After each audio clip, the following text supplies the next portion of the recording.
Today,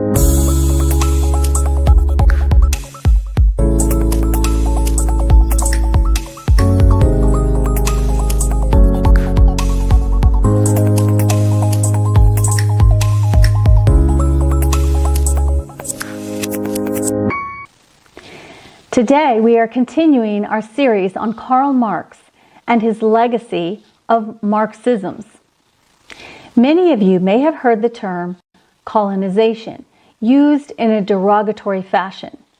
However, was it a negative intent of those who lived in prior centuries to bring not only the Christian message to other countries and civilizations, but to also teach them how to effectively provide for themselves and for their families? Did they actually mean harm? Human nature is impossible to understand without an understanding of the Judeo-Christian God. Unfortunately, due to the nature of Marx's philosophy, devoid of God, his movement has spawned numerous offshoots that require conflict. This is why you can see that everywhere that his ideologies are promoted, you will find conflict and ultimately bloodshed. This is why these Marxist movements are based around something called conflict theory. You see, Marx viewed the world as divided into two types of people, the oppressors and the oppressed.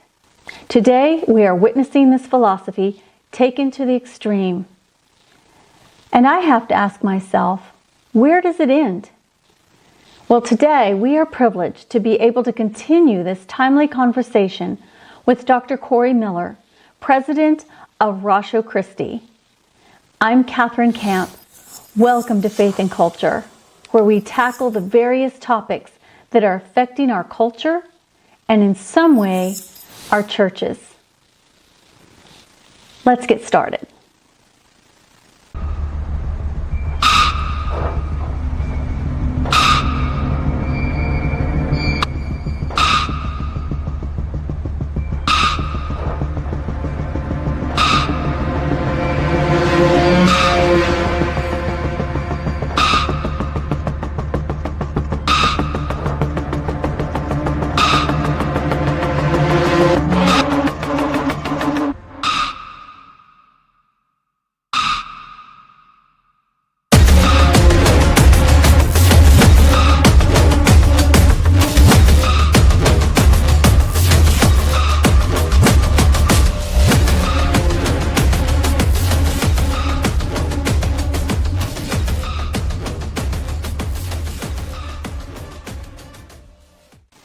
Hi, Corey. Welcome back. We're going to continue on with our Marxisms. And I think we talked about beginning this episode with colonization and critical theory. And if we have time, we'll get into actual critical race theory, which more and more Americans are waking up to, especially those with young children, and having to face the fact that this is not only creeping into the schools, but being pushed into the schools. So let's get started. All right. Well, to kind of follow up from last time when we did talk a little bit about colonization, Europe was busy colonizing the rest of the world and bringing with it its worldview and its values. Marxism views the world as a world in human relational opposition. People are always in conflict theory. It's based in conflict theory. People are always part of the bourgeoisie or the proletariat, the oppressed or the oppressor, the victim or the victimizer.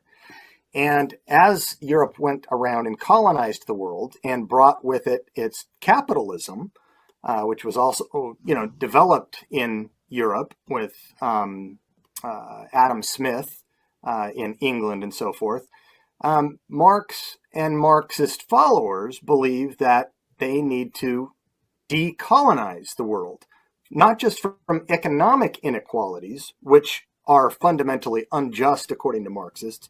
All inequalities are unjust. And so Marx's famous statement in the Communist Manifesto, workers of the world, unite. And Marxism was not about reformation. It was always about revolution. Always. He saw history moving in a conflict resolution direction. History was going somewhere. He didn't have a teleology like the Greeks had, like the Christians, the Jews, the Muslims, so the classical theists had. It was groundless, but he borrowed it from some philosophical thinkers like Hegel. But if the problem for Marx in this conflict theory is oppression, then the solution is liberation. Man is alienated not only from the fruits of his labor in capitalism, because he's forced like a slave to work for the capitalist, and the rich just get richer and the poor get poorer on the zero-sum game, right? If someone has 6 pieces of the slice of the pie, someone else must have 4 because it's limited to 10. Well, that's a zero-sum fallacy. We know that's not true anymore. Capitalism has brought 4 billion people out of poverty, but Marx wasn't an economist. He was a philosopher, and at the heart of his philosophy, even though he was an atheist, he said things about the devil. My good friend Paul Kengor wrote this recent book called The Devil and Karl Marx. It just came out. And in the front of it, he's got quite a number of things to say about it. But in the front of it, he has a poem, thus, heaven I've forfeited, I know it full well. My soul once true to God is chosen for hell. He begins that way. Marx has a religious motivation. He has a view of the good life. And people are going to have to suffer to get there, but it's for the team. It's for the good of the team, and so the end justifies the means. And it's always about revolution, but we'll get there. We'll get to this utopia. He never tells us how. Lenin admitted that he never told us how, and Lenin didn't tell us how. After 300 years of Tsar rule in Russia, it was time for revolution. Mao never told us exactly how, and we never saw communism in this utopia. Every time revolution happened, you ended up with this dictatorship of the proletariat, and they became worse than their masters before them. Castro never told us how. Hugo Chavez in Venezuela never told us how. And now Venezuela is the poorest country in South America. Communism always ends in destruction. It's because it misunderstands human nature. Marx's beginning, the workers of the world unite. That presupposes that people have free will. Well, on Marx's atheism, it's really hard to justify a non-determinist view of the human person. How can I account for free will if all I am is molecules and atoms all the way up and all the way down? So it's a social activist religion. He's famous for saying in his final thesis of Feuerbach, philosophers have often interpreted the world, but the goal is, after all, to change it. So Marx is a social activist without being able to explain how we can even act, how we can think rationally, how you can justify a view of justice or the ultimate human good or how we get there. Marxism was ultimately destructive, not constructive, and yet people are attracted to it today. So we move into contemporary times now, and we're hearing things about decolonizing. Amy Coney Barrett, the newest Supreme Court member, was called a colonizer by the most famous critical race theorist or anti-racist, Ibram X. Kendi, when he said that she's a colonizer for adopting Haitian black children, basically trying to curse them with whiteness. And hopefully we'll get there, but decolonization requires criticizing everything about the West that has brought us into this god-awful position. And so someone that we want to think about when it comes to, we've heard about Mao, we've heard about Lenin, we've heard about Stalin, Hugo Chavez, Castro, and so forth, all these revolutionaries. and the violent turn that revolutionary Marxism has taken? Well, there were two revolutionary Marxist groups that at one point you may have looked at as failed Marxist uprisings, but they weren't. They ultimately migrated further west. They were subdued by a different socialist group, by the National Socialist Party, the Nazis, and by the fascists in Italy. And so these are the Italian and German Marxists who now may well, history will tell, may well be the most successful Marxist revolutionaries ever. So to begin with, what are called neo-Marxists or cultural Marxists, we want to think about the father, Antonio Gramsci. Antonio Gramsci is perhaps the most famous Marxist thinker of the West since Marx himself. He went to prison for most of his life under Mussolini because he was a globalist socialist and not a nationalist socialist. He wrote his prison notebooks there, and very interestingly, those prison notebooks have been translated by the most reliable translation in our time by Joseph Buttigieg, Mayor Pete Buttigieg's father, who was the president of the International Gramsci Society, 3,000 or 2,000 pages. But Gramsci's view of the problem was different than Marx. He realized that Marx didn't consider the broader culture. Everything was about economics. Not everything, but that was the focus at the time. And he misunderstood some things. And so the Italian Marxists and the German Marxists, two different schools of thought, actually had some interaction, but Gramsci is known for being the father of the cultural Marxism. And Gramsci coined this expression, the cultural hegemony, hegemonic power, the hegemonic narrative, where hegemony comes from the Greek terms of hegemony, to lead out. This is the domination by the ruling class via establishing and maintaining a cultural worldview as normative. So a culture's beliefs, its values, etc.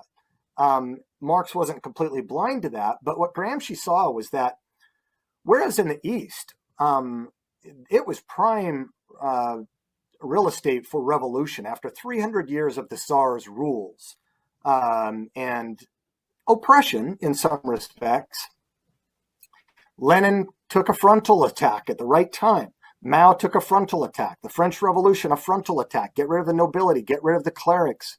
Get rid of God out of the system. Atheism was essential to communism, to Marxism. They saw religion as not only oppressive, but it was the people who believed it were self-oppressed. But here now you have this idea that you can never do in the West what you could do in the East. And it's because, as Gramsci illustrated, the West was built up like this fortress by a moat. And this moat was filled with this hegemonic narrative of worldview, of cultural beliefs and cultural values, whether that's Christianity, the patriarchy, heteronormative sexuality, capitalism, a world with a design plan, a purpose in life, all of this stuff. It all had to go because it kept propping up this castle every time you'd take shots at it. There was never a chance for a frontal assault, for a war of movement, as Gramsci would call it. Instead, you had to go after a war of position. You had to go into trench warfare, and you had to do this gradual infiltration into the institutions of Western society. So Gramsci saw the civilization as divided, or society divided into two. You had the political society, the coercive elements like government, like military, like police officers, law enforcement. And then you had the civil society made up of religion and education and philanthropy and things like that. You have to go after the non-coercive society first. And once you've sufficiently embedded and ensconced yourself in that way, then the frontal assault, the war of movement, is decisive. It's a done deal. It's going to take a long time to do it, but you've got to do it. You've got to decolonize. You've got to de-Westernize. And that includes every cultural category, from sex, race, class, gender, nationality, ethnicity, ability, religion, all of it. So, Corey, right here, do you see the way that all of these movements, and even starting with I guess even the sexual revolution way back in the 60s and 70s, is a part of this march towards their success? Because from what I've seen is they are long-term thinkers, people who want to change the Marxism movement, this movement that's happening. Do you happen to see that was part of this, breaking down the fabric of our society and then moving, like in 2009, head on, like you say, they want to confront it face on with all of the push for all of the sexual diversity?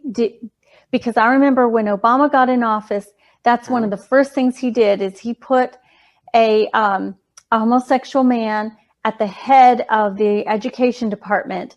And they work very quickly. Immediately, they put these programs in schools. It was almost like they were ready for, with their videos, and just so that young children would start to feel sorry for things that they never even thought about before, and seeing people in diverse lifestyles as somebody to be pitied so that they wouldn't discriminate against them. Do you see a connection here? Yes.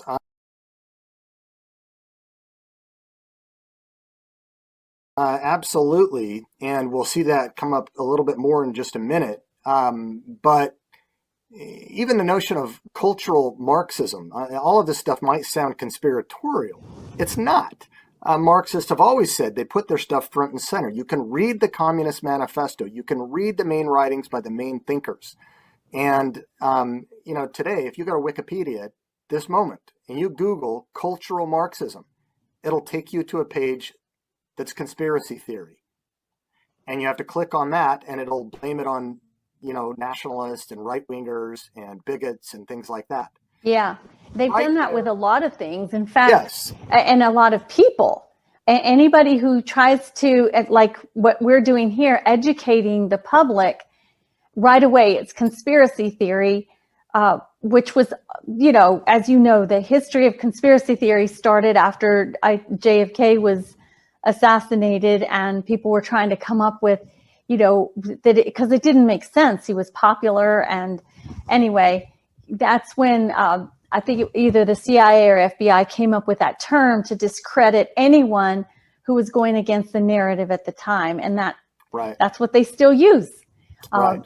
Whether you're telling the truth or not. And so I think we need to also be aware of that. Yes. Yeah. And so Gramsci, for him, and it's why it's called cultural Marxism, because his focus was Marxist, but it was on the culture as primary in terms of the priorities to get to in order to foster revolution.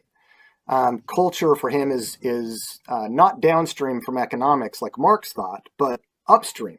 And what that means is that if you want to change the economic structure of society, you must first change the cultural institutions that socialize people into it. And you do this by cutting at the roots of Western civilization, in particular its Judeo-Christian values. So in short, unless and until Western culture is de-Christianized, Western society will never be de-capitalized. So Gramsci himself said, in the new order, socialism, and he meant this in a broader sense than we do today. We think about it as just an economic thing.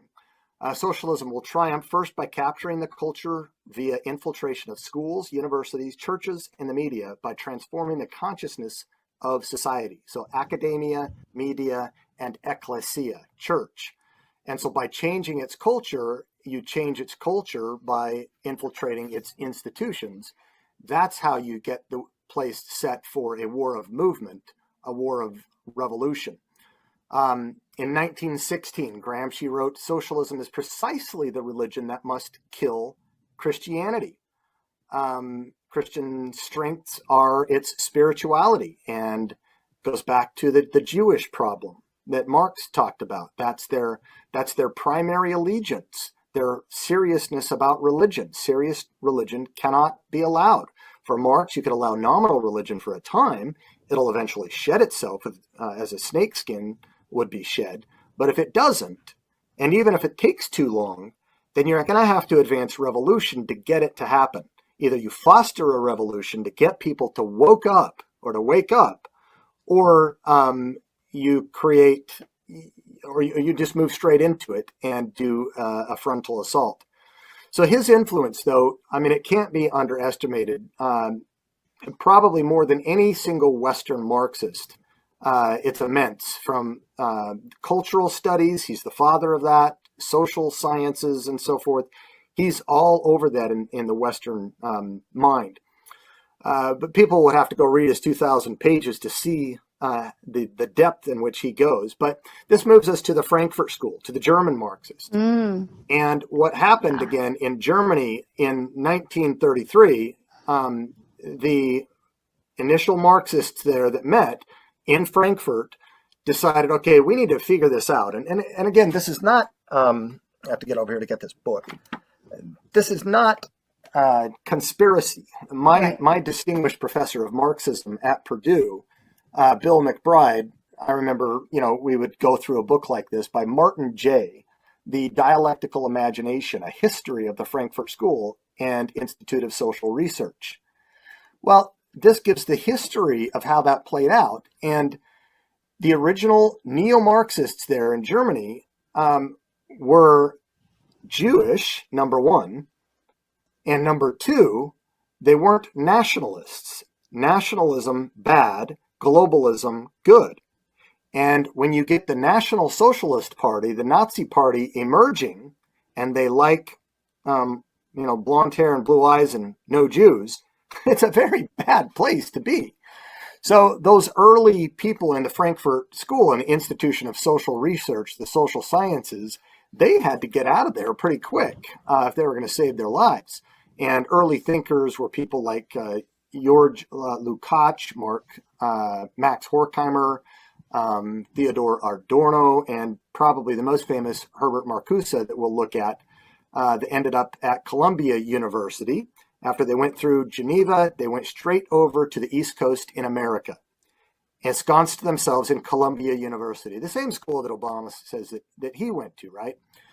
And, they started writing tracts and books at high levels, being very influential, pumping out doctoral students that were high level, like Marcuse's famous protege Angela Davis, his PhD student, who won the Lenin Award from Russia. And she is one of the top influencers as a liberal Black feminist of the early feminism and movements that we're now dealing with today. And she's still, even at her age now, teaching in one of the UC systems on the West Coast. You had with these thinkers, Erich Fromm and Marcuse, people that were trying to wed Freudian psychology with Marxist social thinking. And so this goes back to the Marx-Freud connection that I mentioned earlier about, what to do with religious belief and how to eradicate it.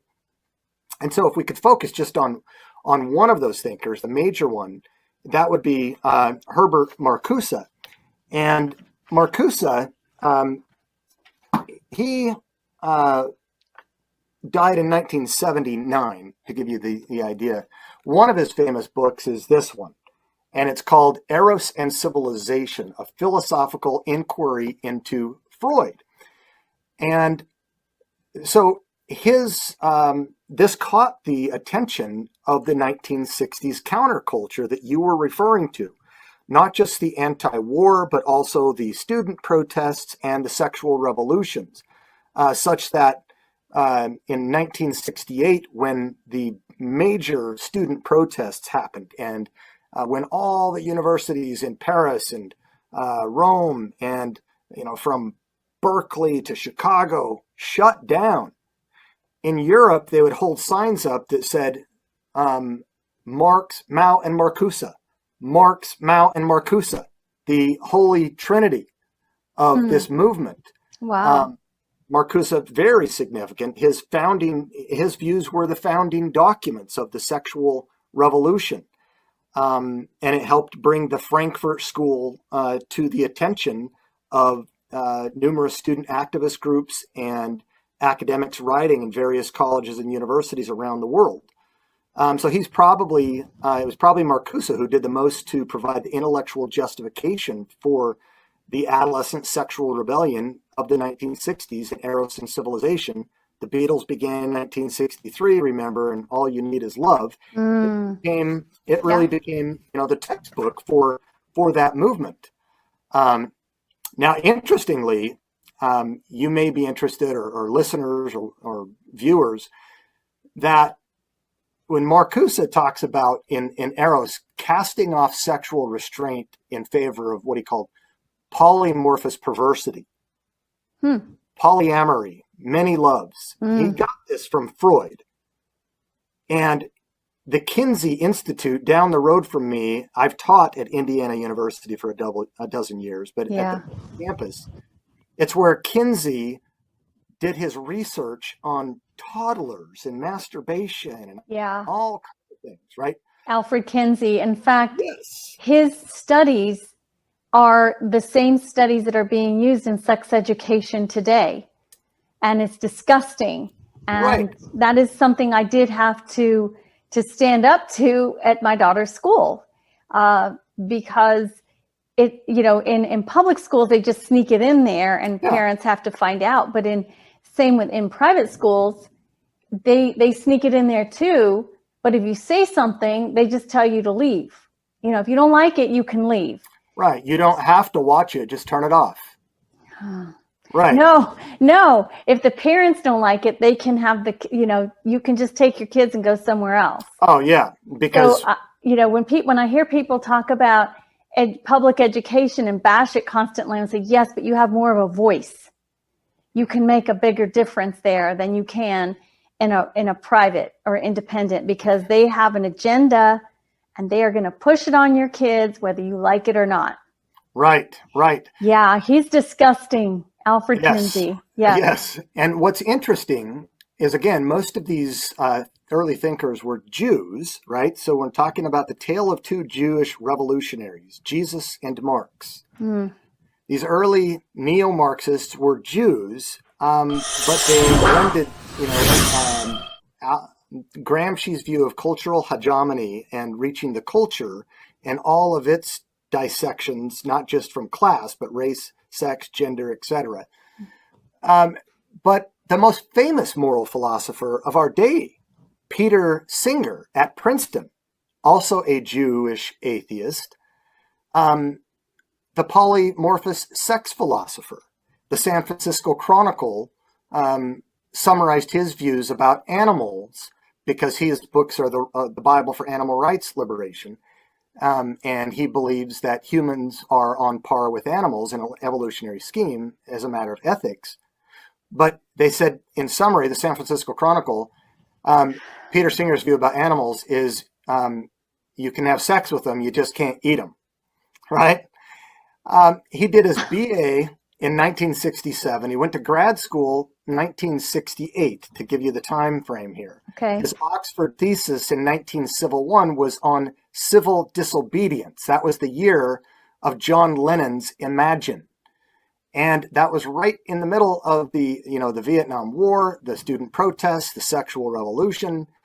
So really, Catherine, in my field, I'm the president of a campus ministry on 140 campuses, and we do apologetics evangelism. Right. You cannot do cultural apologetics today without thinking about cultural Marxism today. Yeah. I mean, it's all over the map. The Marxist sentiments of the time are there. Mao backed the North Vietnamese, and Marcuse met with the North Vietnamese leadership in Germany during that time. Mao and Marcuse. So Freud explains this notion, though, this polymorphous perversity. He says what makes an infant characteristically different from every other stage of human life is that the child is polymorphously perverse. It is ready to demonstrate any kind of sexual behavior with any kind of pleasure without any kind of restraint. That was Freud's view, talking about, civilization. For it to happen, however, and maturation, you sometimes have to contain yourself and engage in heterosexual relations of post-pubescent people. But for Marcuse, the true sexual liberation involves not disciplining our polymorphous desires, but their indulgence. He said that the goal is to make the human body an instrument of pleasure rather than labor. Now remember, Marx's favorite Greek philosopher, Epicurus: eat, drink, and be merry, for tomorrow you die. Right. Hedonism. Right. Hedonism, right?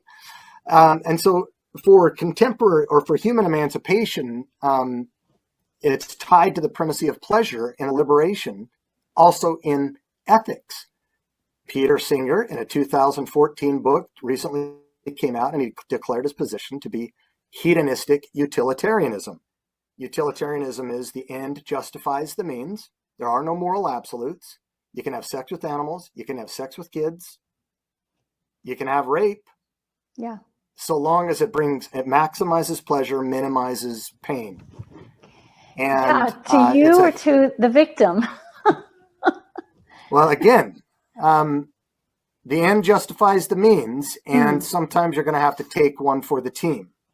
Utilitarianism happens to be the major normative ethical system adopted by secular moral philosophers in universities.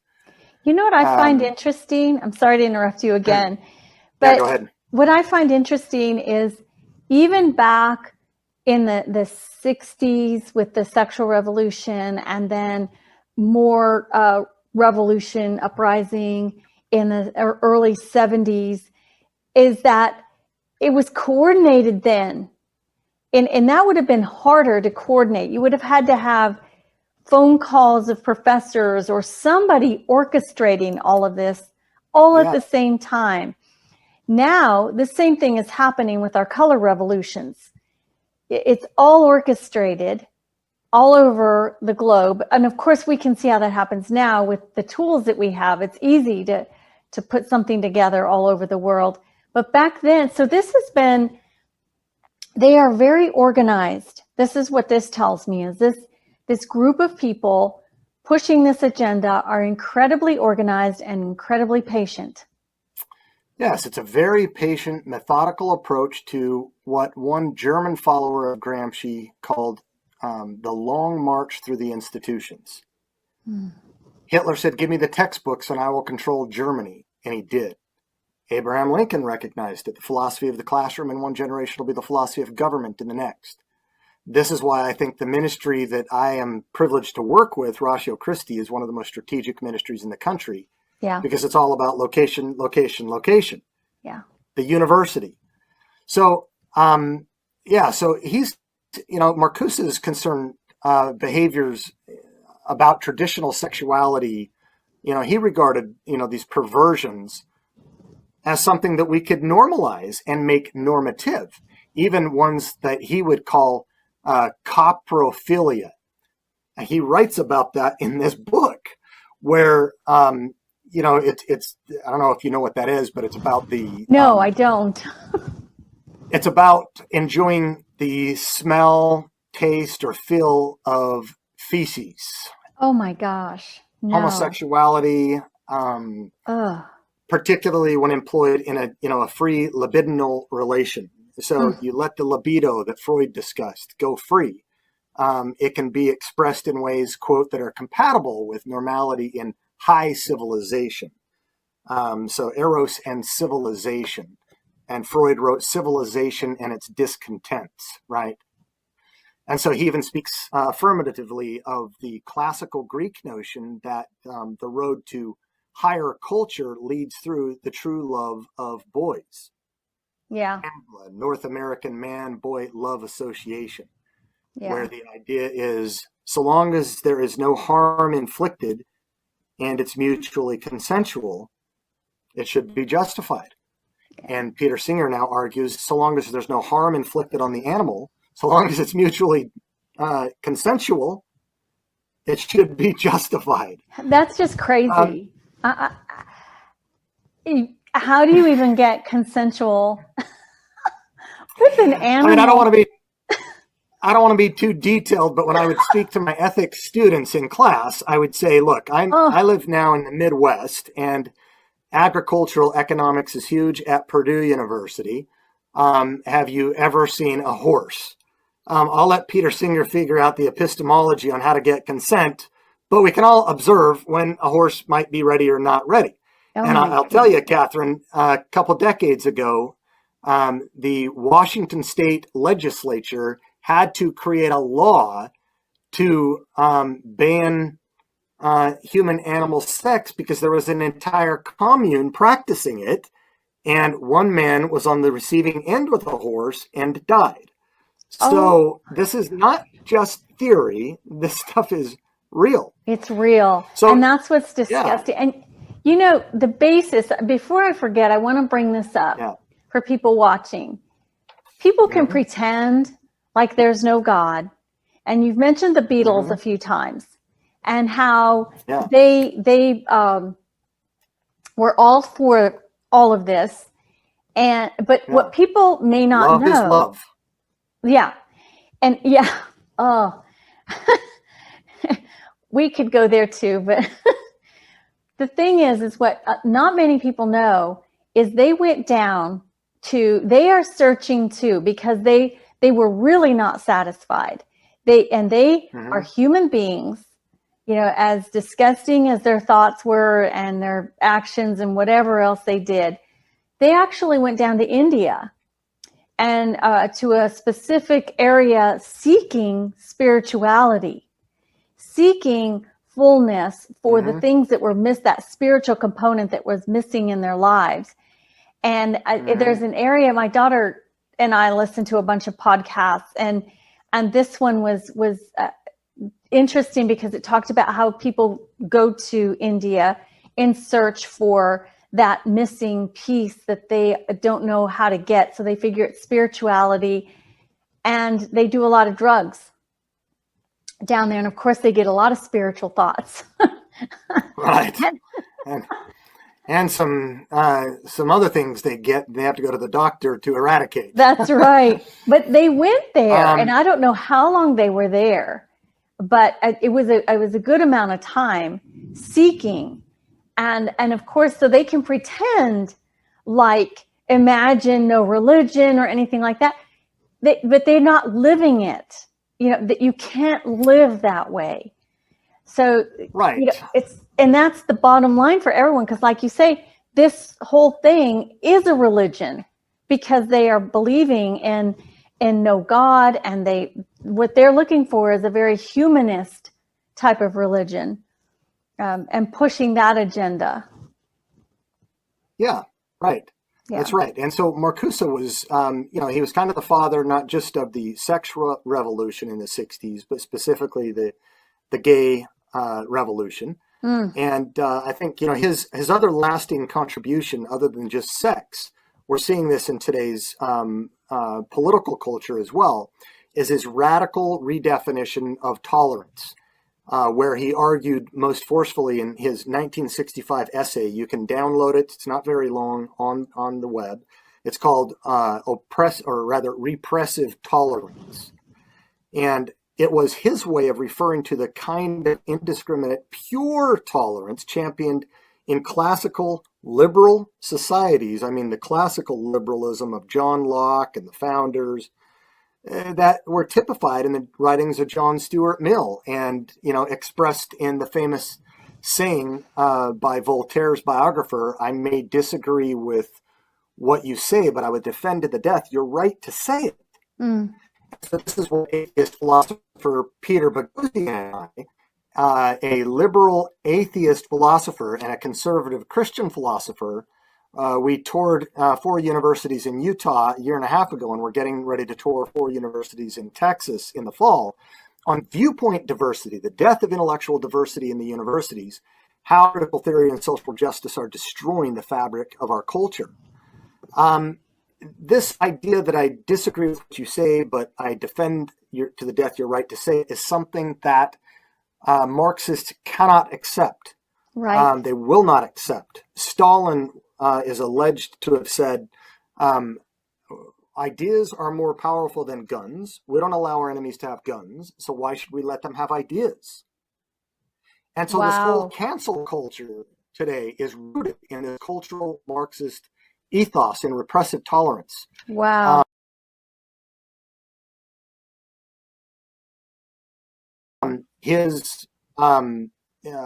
My gay student at Indiana University, my ethics class that I taught for a dozen years, using an atheist ethics textbook even. When I got to the part on homosexuality and the author butchered the biblical text on it and natural law, I decided that was my coming out time during the semester to educate rather than simply to indoctrinate and give both sides of the argument, give fair hearing to natural law and a proper understanding of the biblical perspective. A student in my class, a former pastor who turned gay, yelled at me, called me a homophobe, charged me with creating a suicidal environment in the classroom. And I had to get legal representation, and a couple of my atheist students defended me and forced the university, who was not going to listen to my lectures that they had recorded, that the students had recorded on their flash drives. They said, if you do not listen to Dr. Miller's lectures, then even though we don't believe his belief in God or his view on sexuality, he did nothing wrong. This is unjust, and we will transfer to a different university because this is not free thinking. And so I was eventually exonerated, but this gay student looked me in the eye when I talked to him about tolerance, and, he's trying to get me fired. And I said, I thought we worked through this. And he said, I don't believe in being tolerant to the intolerant. In retrospect, I look back at where Marcuse was coming from, again, wedding Freudian psychology into Marxist thought, and the student was going on for a PhD in psychology as well. Oh. This is where it was coming from. In Marcuse's estimation, while a view of tolerance in the West sounds good in theory and practice, it fosters inequality. And remember, inequality translates to injustice in every category now, not just economic inequality, so that there's economic justice, but also reproductive justice, inequality with men and women, my body, my choice, feminism, gender equality, sex equality, LGBT equality, research justice. Don't use white male patriarchal authors anymore. You name it, a Trojan horse called social justice. Yeah. But this idea fosters inequality and itself serves as a cause of oppression.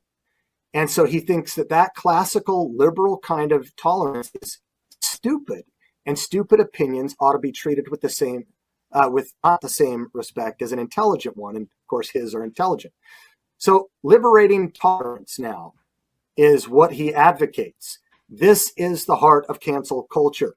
This is why when Peter Boghossian and I traveled universities in Utah, one student group tried to get us disinvited and called us both logical fascists.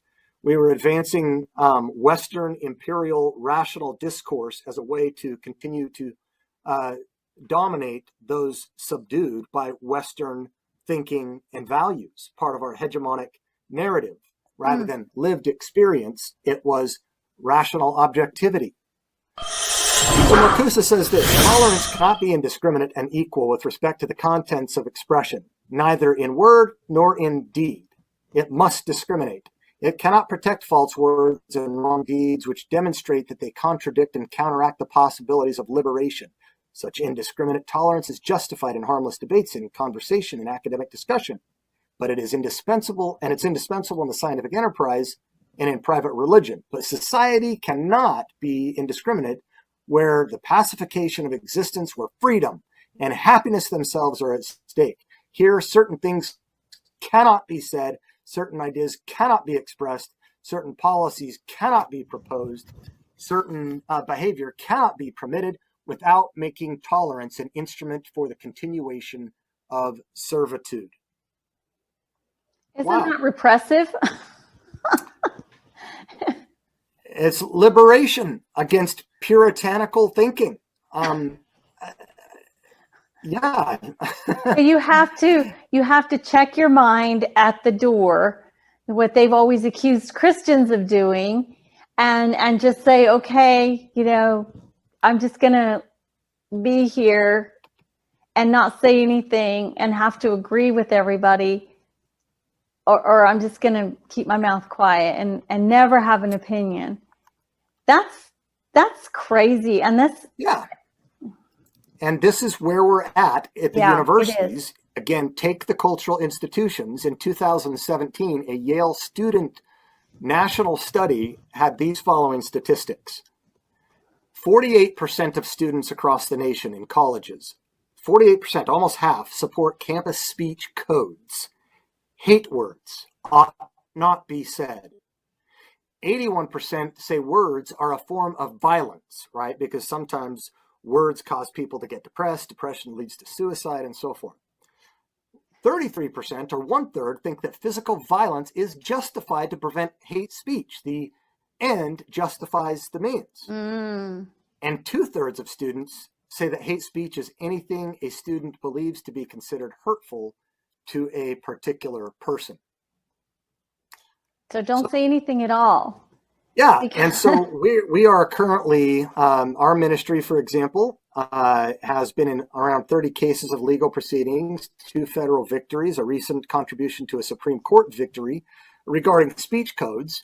And then recently we've been engaged in the Biden administration litigation with an atheist group, trying to inhibit religious groups from believing religious things, not just thinking them. So it's not just free speech, it's free thought, free thinking, because there are truths and there are political truths. There is justice and there is social justice. And it's political truth that really matters. And religious groups believe hateful things that could lead to harm, and so they cannot have free speech. This is liberating tolerance, and you can summarize it this way in his article. Liberating tolerance means, and he's completely candid about this, intolerance against movements from the right and toleration of movements from the left. The First Amendment, right? Western civilization, $20 million donation was given to Yale several years ago, and they rebuffed it because the grant was to soup up Western civilizational studies that were diminishing across the universities. But the protests were hi-ho, Western Civ has got to go at Yale.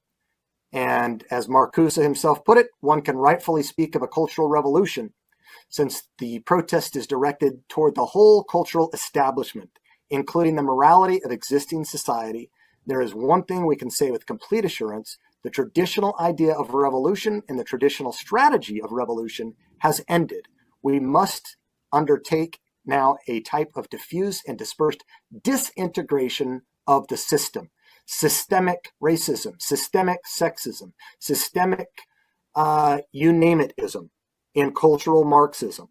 Infiltrate the civil part of society, ensconce yourself in education, religion, media, and the influential institutes.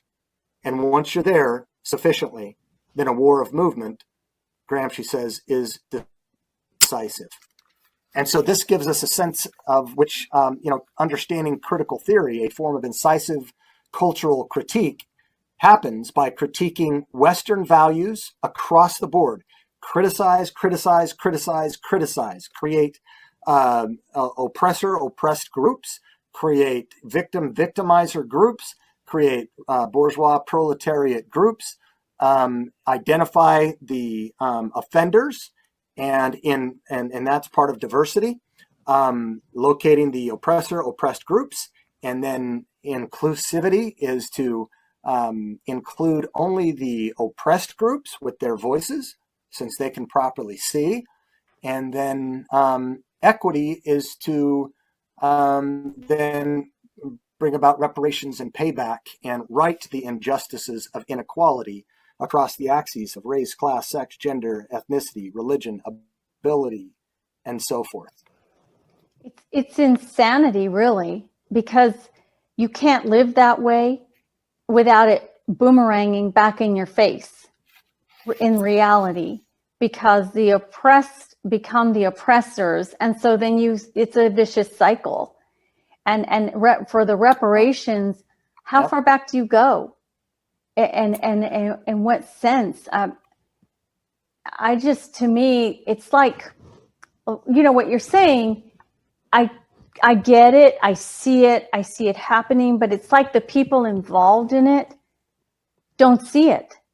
It's a very closed-minded, militant way of just getting your way. It's like very bratty. Yeah, you don't because nobody wants to live that way. Yeah, I mean, it feeds on the envy of certain classes or races or whatever. If you can convince someone that they have been unjustly treated, if inequality just means injustice or injustice, and utopia kind of equality across the board is the goal to rectify the inequality, liberate the oppressed, that's where we're going. That's where you get Robin DiAngelo's book, White Fragility, right? Why it's so hard for white people to talk about racism. Even atheists are recognizing this, though, in cynical theories, crosses out critical theories, because it says these people are cynical. It's worse than critical. How activist scholarship made everything about race, gender, and identity, and why this harms everybody, by atheists Helen Pluckrose and James Lindsay, New York Times bestseller, as well as this one is a New York Times bestseller. So we are, I guess to culminate this episode, we are living in a revolution. Yeah. Mao said revolution is not a dinner party, but as Marcuse told us, the strategy of revolution in the West, with the brilliance of Gramsci and the Frankfurt School of Critical Theory, has changed. You've got to first ensconce yourself in academia, media, and ecclesia. And once you've done that, violent revolution is nearby in the future. Yes. Because the end justifies the means. Right. And I think where we are today in the United States of America, if we can educate people to wake up and see what's going on, which the books you just showed, and I'm going to include all of those books in the link, so that people can check them out and read them. But what's happening today, if we can just acknowledge it, we can each do our part and stand up against it and push back. Right. Because they have all of those sections that you said, get into the institutions of education, grab the media, and all of that, because frankly, anyone who listens to mainstream media anymore or socialist, social media, I don't get it. Why? What a waste of time. It's all propaganda. And when you look at, okay, who's running this show?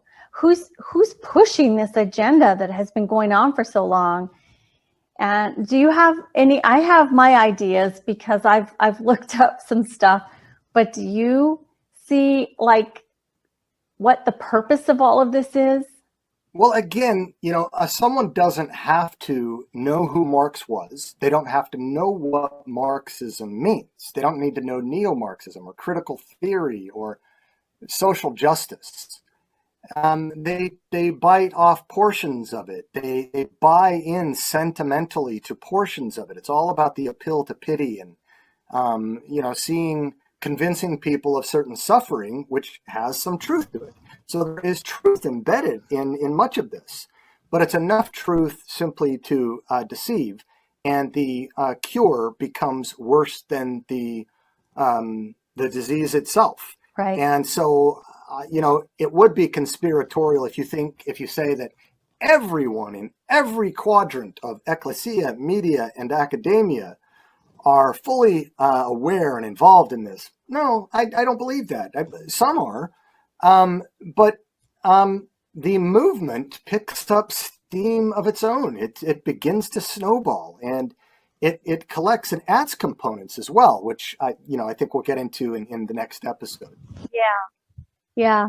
I just see an awful lot of parallels with the United Nations and their manifesto and their information under the Lucius Trust discussion board that they have. It's not a discussion board. It's their goals.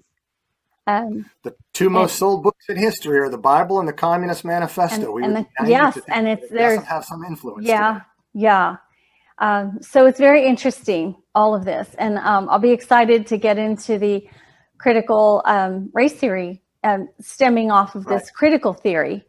And I appreciate you explaining it to us, because it's not something people hear all the time.